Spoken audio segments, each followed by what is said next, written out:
qualifications for appointment, or simply qualifications for an auditor. So who must you be? Who must you be for you to be considered for appointment as the company's auditor? So the person appointed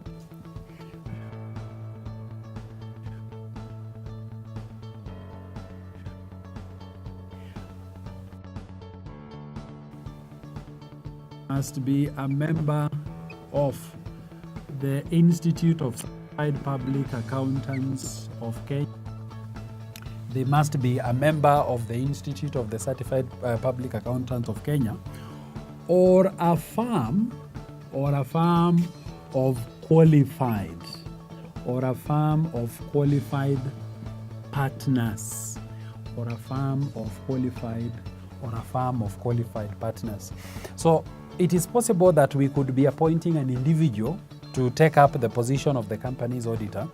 It is also possible that we are appointing a firm of qualified auditors, a firm of qualified accountants to take up the position of the company auditor. So the individual or the firm, we shall all refer to them as the company's auditor, even where the appointment has been made in respect of a partnership of qualified persons. We shall equally refer to that partnership as the auditor of the company. We have a group of specific persons we want to identify as not being qualified for appointment as an auditor. So the following persons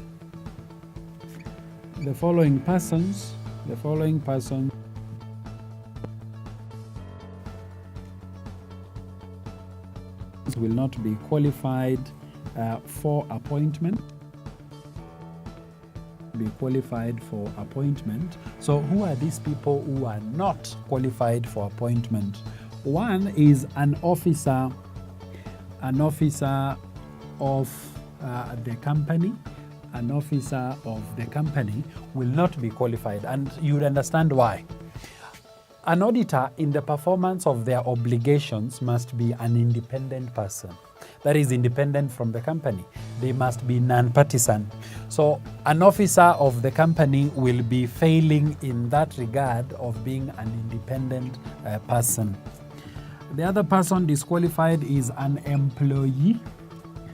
An employee of the company. An employee of the company is equally disqualified from appointment as an auditor, again on the same basis that they will not be independent. The other person is a partner of an officer, a partner of an officer, or employee, a partner of an officer or employee of the company. Again, by extension, this partner being associated with an officer or an employee of the company, then they would also be suffering similar deficiencies in independence. The other person we also want to exclude from appointment is a person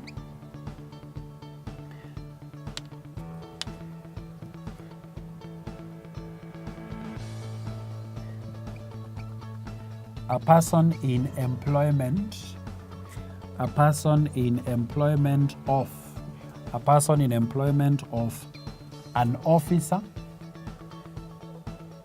a person in employment of an officer or employee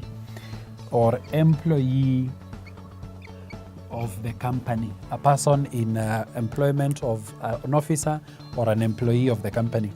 This is because the officer or the employee may influence their employees. So if you're an employee of an officer or an employee of the company, you may be influenced by such persons whom we are already pointing out previously as lacking in independence. Then we have some generic categories of persons whom we shall not be appointing. For instance, a person of unsound mind will never be appointed as an auditor. We are also generically putting out any person, a person declared bankrupt,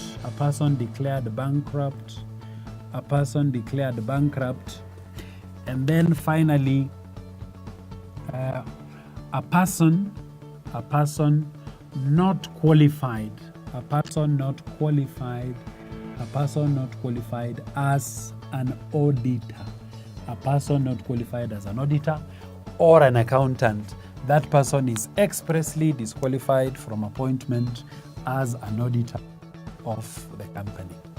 So that is matters relating to appointment, who will be appointing our auditors, and then looking at the qualifications, who can we possibly appoint as an auditor, and then specifically persons we will not be considering for appointment, persons disqualified for appointment as auditors. Now let us look at the term of appointment. We have appointed them. What term shall they serve?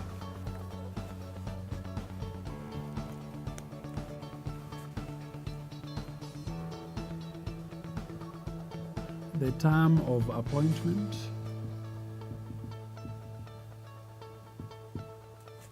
The term of appointment of these auditors. Auditors will serve in accordance with the terms of appointment. They will serve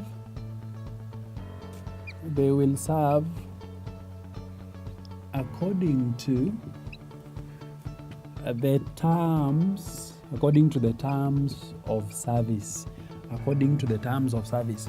So what is the in respect to the terms of service agreed upon between the company and the appointed auditor?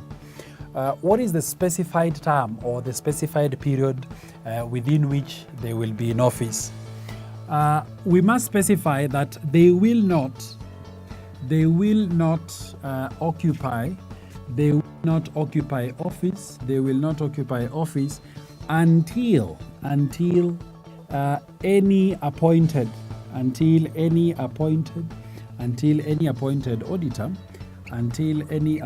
auditor ceases to occupy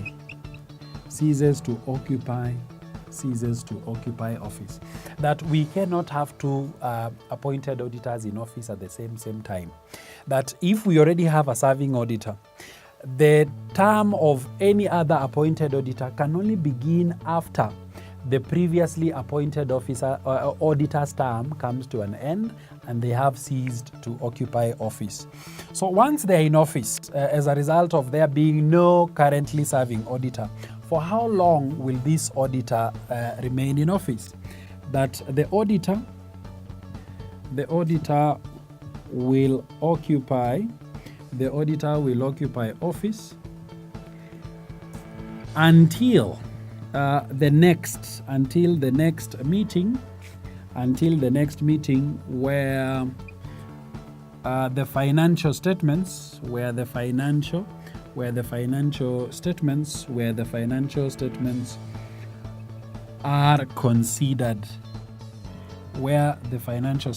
are considered, and then we must add unless they are reappointed. So ordinarily, the intention is that we appoint auditors for a single term. So this term, we may not be reducing it to a period of, let's say, 12 months or 13 months. We are simply saying until the next meeting when we shall be presenting financial statements before members, which ordinarily would be the next AGM, then that is the period during which the appointment of the current auditors will cease. That is the expected time that they should be vacating office. But we are saying they will not be vacating office in the event we reappoint them. So unless they are reappointed at the next AGM, at the next meeting where the financial statements of this company are to be presented, then that auditor is to vacate office. That auditor is to be considered a retiring auditor unless the company is choosing to reappoint them.